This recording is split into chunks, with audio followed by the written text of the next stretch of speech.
આ દેશના નાગરિક તરીકે શું કોઈને શરમ નથી આવતી? તો એ તો સૌથી મોટી શરમની વાત છે. આ રામ મંદિર, આ રામલલ્લાનું મંદિર, જેની અંદર જેના ઉદ્ઘાટનમાં દેશની મોટી મોટી સેલિબ્રિટીઓએ અને ખાસ કરીને એમની સાંસદ કંગના રનૌતે કૂદકા મારી મારીને જય શ્રી રામના નારા લગાવ્યા હતા. એ રામલલ્લાના મંદિરમાં કામ કરતી સફાઈ કર્મી નાની બાળકી ઉપર ગેંગરેપ થયો છે. ગણેશના પાંડાલમાં પથ્થરો પડ્યા ત્યારે આ ગુજરાતનો ગૃહમંત્રી હર્ષ સંઘવી કહેતો હતો કે સવારનું સૂરજનું પહેલું કિરણ ઉગે એ પહેલા બધા લોકોને પકડીને એક એક ચમરબંધીને સજા આપીશું. ક્યાં છે ગૃહમંત્રી? ક્યાં છે ગુજરાતના મુખ્યમંત્રી? ક્યાં છે ગુજરાતના નેતાઓ? ક્યાં છે ગુજરાત મોડેલના પ્રધાનમંત્રી? આ લોકોની વિચારધારા છે કે સ્ત્રી એ દેશના વિકાસમાં બાધા છે.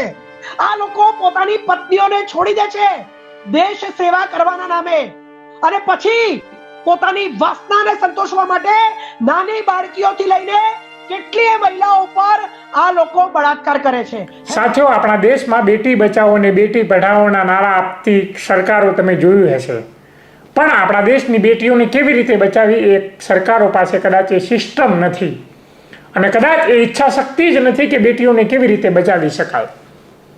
એના કારણે આખા દેશમાં ક્યાંય ને ક્યાંય બળાત્કારની સંખ્યા વધતી જાય છે. જો નોન બીજેપી રાજ્યમાં બળાત્કાર થાય તો પછી બીજેપીના નેતાઓ ટ્વીટ કરે છે, એ બીજેપીના નેતાઓ જાહેરમાં નિવેદન આપે છે, પણ જો બીજેપી શાસિત રાજ્યોમાં બળાત્કાર થાય તો આ બધા જ નેતાઓ ખામોશ થઈ જાય છે. થોડા દિવસ પહેલા પશ્ચિમ બંગાળમાં એક બળાત્કાર થયો એક મહિલા સાથે, ડોક્ટર સાથે. તો ત્યારે ગુજરાતના સીએમએ ટ્વીટ કર્યું, આપણા દેશના પીએમએ ટ્વીટ કર્યું અને આ બળાત્કારની જે ઘટના બની એને વખોડી. પણ આપણા દેશમાં, આપણા રાજ્યમાં, ગુજરાતની અંદર બળાત્કાર થાય તો આપણા જ આ બધા નેતાઓ ખામોશ થઈ જાય છે. થોડા દિવસ પહેલા દાહોદમાં એક પ્રિન્સિપલે 6 વર્ષની દીકરી ઉપર બળાત્કાર ગુજારવાનો પ્રયાસ કર્યો અને દીકરીએ બૂમાબૂમ કરવાની કોશિશ કરી એ ગાડીમાં, તો એ ગાડીની અંદર જ એ દીકરીનું ગળું દબાવીને એને મારી નાખવામાં આવી અને એ દીકરીને સ્કૂલની આજુબાજુ એને ક્યાંય કહેવાય એની લાશને છુપાવવામાં આવી.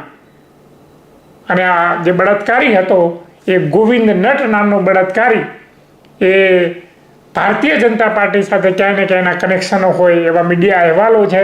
એના કનેક્શન આરએસએસ રાષ્ટ્રીય સ્વયંસેવક સંઘ સાથે હોય એવા એના ચડ્ડીમાં ફોટા છે. આરએસએસ જે ચડ્ડી પહેરતું હતું ને ખાખી, એ ખાખી ચડ્ડી અને માથે કાળી ટોપીના ફોટાની અંદર આપણને એવું લાગે કે આરએસએસ સાથે એના કનેક્શન હોય. વિશ્વ હિન્દુ પરિષદ સાથે એના કનેક્શન જોવા મળે એવા મીડિયા અહેવાલો છે. પણ આપણા દેશના, આપણા જે વિચારધારાના જે નેતાઓ છે એ એકદમ ખામોશ છે. શા માટે? અને ઘણા રૂઢિવાદી માનસિકતાવાળા લોકો એવું કહે છે કે દીકરીઓને શોર્ટ્સ ના પહેરવા જોઈએ, આવા નાના કપડાઓ ના પહેરવા જોઈએ, આકર્ષક કપડાઓ ના પહેરવા જોઈએ, એના કારણે બળાત્કાર થઈ રહ્યા છે. તો આ 6 વર્ષની દીકરીને શું ખબર પડતી હશે? એને કેવા કપડાં પહેર્યા હશે કે જે આ નરાધમ ગોવિંદ નટ નામનો જે નરાધમને આકર્ષિત થઈ ગયો અને આ દીકરીને પોતાનો હવસનો શિકાર બનાવી ગયો. આ બાબતે ખાસ કરીને ગુજરાત કોંગ્રેસે અમદાવાદ શહેરમાં વિરોધ પ્રદર્શન કર્યા. તો આપણી સાથે કોંગ્રેસના પ્રવક્તા છે સાગરભાઈ શાહ, એમની સાથે વાત કરવાનો પ્રયાસ કરીશું. સાગરભાઈ શાહ, ક્રાંતિ માર્ગે આપનું સ્વાગત છે. શરમ આવે છે. કોંગ્રેસના કાર્યકર્તા તરીકે નહીં, કોંગ્રેસના નેતા તરીકે નહીં, આ દેશનો નાગરિક છું. દેશના નાગરિક તરીકે મને મારા દેશના વડાપ્રધાન ઉપર શરમ આવે છે. પહેલા હું આ ભારતીય જનતા પાર્ટીની સરકારને ભારતીય જાહિલ પાર્ટી કહેતો હતો, કારણ કે આપણા દેશના વડાપ્રધાન પોતાની ડિગ્રી બતાવવા તૈયાર નથી. અને જો કોઈ આ દેશનો નેતા ડિગ્રી માંગે તો એની ઉપર જુર્માના લગાવવામાં આવે છે. પરંતુ જે રીતે આ દેશની અંદર આ ભારતીય જનતા પાર્ટી દ્વારા બંગાળના બળાત્કારને આખા દેશની અંદર એક ઇશ્યુ બનાવવામાં આવ્યો, હું એનો વિરોધ નથી કરતો. બળાત્કારી એ કોઈ પણ રાજ્યનો હોય, એ બળાત્કારી જ હોય છે. એક આતંકવાદી અને એક બળાત્કારીનો કોઈ ધર્મ નથી હોતો. દરેકે દરેક બળાત્કારીને સજા થવી જોઈએ, પરંતુ માત્ર બંગાળના બળાત્કાર ઉપર નહીં. આ બંગાળના બળાત્કાર પછી આ દેશની અંદર ભારતીય જનતા પાર્ટીની ડબલ એન્જિનની અનેક સરકારોમાં બેક ટુ બેક લગાતાર નાની નાની છોકરીઓ ઉપર બળાત્કાર થઈ રહ્યા છે. પછી એ ઉત્તરાખંડ હોય, બિહાર હોય, ઉત્તર પ્રદેશ હોય, મહારાષ્ટ્ર હોય કે આજે ગુજરાત મોડેલ દેશના વડાપ્રધાનનો ગઢ, એક ગુજરાતની અંદર લગાતાર બેક ટુ બેક 3 થી 4 બળાત્કારો થયા છે. અને મોટા ભાગના બળાત્કારોમાં ભારતીય જનતા પાર્ટી, એની સહયોગી સંસ્થાઓ, રાષ્ટ્રીય સ્વયંસેવક સંઘ કે વિશ્વ હિન્દુ પરિષદ જેવી સંસ્થાઓના કનેક્શન્સ નીકળ્યા છે. આ બધું પબ્લિક ડોમેનમાં છે. સૌથી પહેલા આજે આપણે વાત કરીશું ગુજરાતની અંદર હમણાં જ થયેલો એક 6 વર્ષની બાળકી ઉપરનો બળાત્કાર. જે શિક્ષકને આપણે ગુરુ માનીએ છીએ, જે શિક્ષક આપણને જ્ઞાન આપે છે, આજે આમની સરકારોમાં શિક્ષક ઉપર પણ કોઈને ભરોસો નથી રહ્યો, એવો આ બળાત્કાર છે. ગુજરાતના દાહોદમાં 6 વર્ષની બાળકી સ્કૂલે જઈ રહી હતી ત્યારે આ સ્કૂલના પ્રિન્સિપાલે એ બાળકીને ગમે તેમ કરીને પોતાની ગાડીમાં બેસાડી, પછી એની સાથે અડપલા કર્યા અને એક સમયે બળાત્કાર કરવા જવાની તૈયારી કરી અને બાળકીએ બૂમાબૂમ કરી તો પ્રિન્સિપાલે, શાળાના પ્રિન્સિપાલે ડરના માર્યા નાની 6 વર્ષની બાળકીનું ગળું દબાવી દીધું. અને આ ગુજરાતમાં મુખ્યમંત્રી ચૂપ છે. હમણાં થોડા વખત પહેલા સુરતમાં મુસલમાનના એરિયા સૈયદપુરામાં ગણેશના પંડાલમાં પથ્થરો પડ્યા ત્યારે આ ગુજરાતનો ગૃહમંત્રી હર્ષ સંઘવી કહેતો હતો કે સવારનું સૂરજનું પહેલું કિરણ ઉગે એ પહેલા બધા લોકોને પકડીને એક એક ચમરબંધીને સજા આપીશું. ક્યાં છે ગૃહમંત્રી? ક્યાં છે ગુજરાતના મુખ્યમંત્રી? ક્યાં છે ગુજરાતના નેતાઓ? ક્યાં છે ગુજરાત મોડેલના પ્રધાનમંત્રી જે ગુજરાતમાં 12 વર્ષ સુધી મુખ્યમંત્રી બનીને છેલ્લા 10 વર્ષથી આ દેશના વડાપ્રધાન છે? તમે જુઓ, બંગાળના બળાત્કારને એટલો મોટો ઇશ્યુ બનાવવામાં આવ્યો છે કે આખી ગોદી મીડિયા દિવસ રાત એની ચર્ચા કરે છે. અને બંગાળમાં એમને રાષ્ટ્રપતિ શાસન લાદવું છે. બળાત્કાર એમના માટે મહત્વનો નથી. એક મહિલા મુખ્યમંત્રી આ દેશમાં અંધભક્તોના વિશ્વગુરુને વિધાનસભા, લોકસભા અને ઉપચુનાવમાં લાત મારીને બંગાળની બહાર કાઢી મૂકે ને એટલે ઈગો હર્ટ થઈ ગયો છે.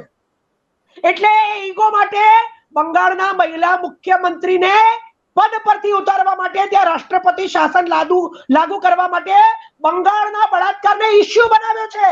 આ લોકો બળાત્કારનો પણ ઉપયોગ કરે છે, મિસયુઝ કરે છે, દુરુપયોગ કરે છે.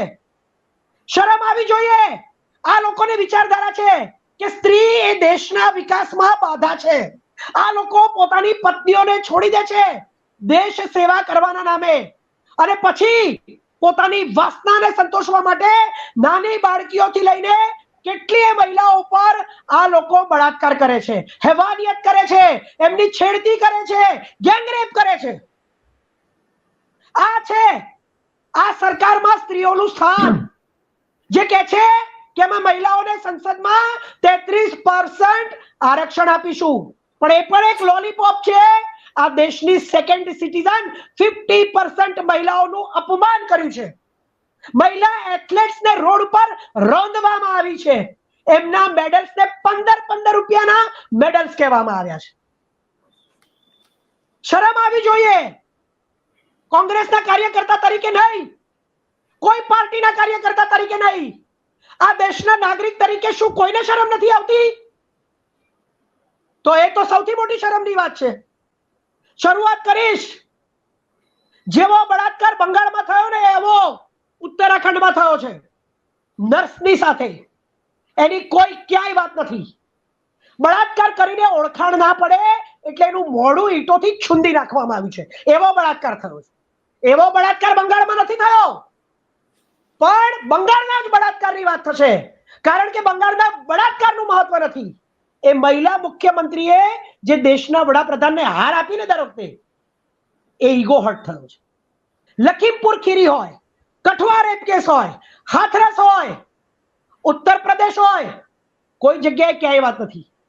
હમણાં ઉત્તર પ્રદેશમાં જુઓ, આ લોકોએ રામ મંદિર બનાવ્યું. એ રામ મંદિરમાં સફાઈ કરતી છોકરી, નાની દલિત બાળકી, એની ઉપર ગેંગરેપ થયો છે. 8 થી 10 માણસોની ઓળખાણ થઈ ગઈ છે, 4 થી 5 માણસો ઓળખાયા નથી. એટલે સતત 7 દિવસ સુધી ઓગસ્ટ મહિનામાં, આ સપ્ટેમ્બર મહિનો ચાલે છે, ઓગસ્ટ મહિનામાં 7 દિવસ સુધી આ રામ મંદિર, આ રામલલ્લાનું મંદિર, જેની અંદર જેના ઉદ્ઘાટનમાં દેશની મોટી મોટી સેલિબ્રિટીઓએ અને ખાસ કરીને એમની સાંસદ કંગના રનૌતે કૂદકા મારી મારીને જય શ્રી રામના નારા લગાવ્યા હતા. એ રામલલ્લાના મંદિરમાં કામ કરતી સફાઈ કર્મી નાની બાળકી ઉપર ગેંગરેપ થયો છે. એ જ્યારે ફરિયાદ લખાવા ગઈ તો 40 થી 50 કલાક સુધી એને બેસાડી રાખવામાં. એને જે ફરિયાદ કરી એનાથી વિરુદ્ધ વસ્તુઓ આ એફઆઈઆર માં લખવામાં આવી. પહેલા તો એફઆઈઆર નોંધવામાં જ નહોતી આવતી, વિરોધ વધ્યો એટલે નોંધી. એની અંદર મોટા ભાગના બળાત્કારીઓ એ ભારતીય જનતા પાર્ટીના છે, અથવા તો એના કાર્યકર્તા છે, અથવા તો નેતાઓના સગાઓ છે. પરંતુ આ ડબલ એન્જિનની સરકાર, બુલડોઝરની સરકાર, એન્કાઉન્ટરની સરકાર, હિન્દુત્વના સૌથી મોટા ચહેરા યોગીની સરકાર, કોઈ એક્શન નથી. આ પહેલા બોટાદમાં ગુજરાતની અંદર એક શિક્ષકે જ બાળકી ઉપર અડપલા કરવાનો પ્રયત્ન કર્યો, અને હવે આ ગુજરાતની દાહોદની ઘટના, એમાં બાળકીનું ગળું દબાવી દેવામાં આવ્યું કારણ કે એણે માત્ર બૂમાબૂમ કરી. પ્રિન્સિપાલ, શિક્ષકો ચરમસીમાએ પહોંચી ગયા છે. બળાત્કાર, સ્ત્રીઓની ઉપરના અત્યાચાર, એમના શોષણ, એમના અપમાન. પરંતુ ડબલ એન્જિનની સરકારના એક પણ મુખ્યમંત્રી, ડબલ એન્જિનની સરકારના એક પણ ગૃહમંત્રી, ડબલ એન્જિનની સરકારના એક પણ રાજ્યપાલો, કોઈનું ક્યાંય ટ્વીટ નથી, કોઈના ક્યાંય બાઇટ્સ નથી, કોઈ ક્યાંય પ્રેસ કોન્ફરન્સ નથી કરતું, કોઈ ક્યાંય બોલતું નથી. ગોદી મીડિયા પણ ચૂપ છે, દેશના વડાપ્રધાન પણ ચૂપ છે. ઇટલીમાં જઈને મેલોની સાથે સેલ્ફી લઈને Modi plus Meloni is equal to melody કરાય છે. અહીંયા દેશની આ બધી ગંગાઓ મેલી થઈ ગઈ, પણ અહીંયા કોઈ મેલી ગંગા ઉપર વાત કરવામાં આવતી નથી. મેલોડીમાં મજા આવે છે, અમેરિકામાં મજા આવે છે, યુક્રેનમાં યુદ્ધ રોકાવામાં મજા આવે છે, ઓસ્ટ્રિયામાં મજા આવે છે.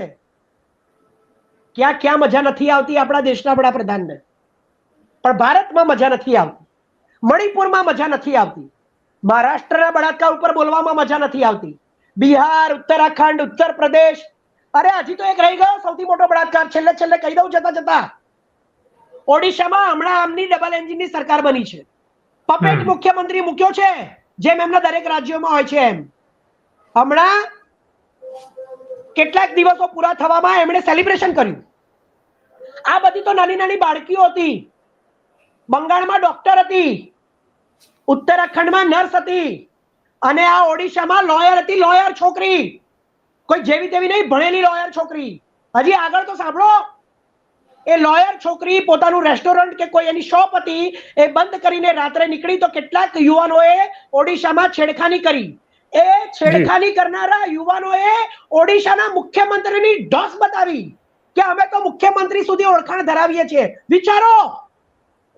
પછી એ ફરિયાદ કરવા માટે ડરી નહીં છોકરી, એ ફરિયાદ કરવા માટે પોલીસ સ્ટેશન ગઈ. તો પોલીસ સ્ટેશનમાં શું થયું ખબર છે તમને? શરમ આવી જાય, આપણો આત્મા કકડી જાય. જો આપણી છોકરી હોય તો એને જે જેકેટ પહેર્યું હતું ને, પોલીસે એનું જેકેટ કાઢી નાખ્યું, એના જેકેટથી એના હાથ બાંધી દીધા, પછી એના અંડરગાર્મેન્ટ્સ કાઢ્યા, એની બ્રેસ્ટ ઓપન કરી, એની બ્રેસ્ટ ઉપર લાત મારી પોલીસે. પછી હજી તો હદ બાકી છે, આપણે બોલી શકીએ કે સાંભળી શકીએ. એ પોલીસે પોતાનું પેન્ટ ઉતાર્યું, પોતાનો પ્રાઇવેટ પાર્ટ બતાવ્યો, અને નહીં બોલવાની ભાષામાં એની સાથે વાત કરી. આ ડબલ એન્જિનની સરકાર છે ઓડિશામાં, તોડેલી સરકાર. જે સરકારે 10 વર્ષ સુધી એમને સપોર્ટ કર્યો એ તોડેલી સરકારમાં તેના બળાત્કારીઓ મુખ્યમંત્રીની ઓળખાણ આપે છે અને તેની પોલીસ નગ્ન થઈ જાય છે સ્ત્રીની સામે. આપણા વડાપ્રધાન ફોરેનમાં ફરે છે. આ બધી ડબલ એન્જિનની સરકારો છે. ઉત્તરાખંડ, બિહાર, ઉત્તર પ્રદેશ, મહારાષ્ટ્ર, ઓડિશા અને ગુજરાત. શું આનો કોઈ જવાબ છે આ દેશમાં? જ્યારે વડાપ્રધાન જ નથી બોલી રહ્યા, જ્યારે આ રાજ્યના મુખ્યમંત્રીઓ નથી બોલી રહ્યા, જ્યારે આ દેશની સૌથી મોટી મીડિયા નથી બોલી રહી, ગોદી મીડિયા, તો ક્યાં જઈશું આપણે? જી, where will we go for justice? હવે આનાથી વધારે હું શું કહું? જી સાગરભાઈ, આનાથી વધારે તમે શું કહેશો? પણ તમે જે કહો છો હવે અમારાથી પણ સંભળાતું નથી. જે તમે બળાત્કારની જે ઘટનાઓ ગણાવી, પણ આ સત્ય હકીકત છે. આ સત્ય હકીકત છે. આને દેશના લોકો સુધી પહોંચવી જોઈએ અને પહોંચશે તો જ લોકો સમજશે.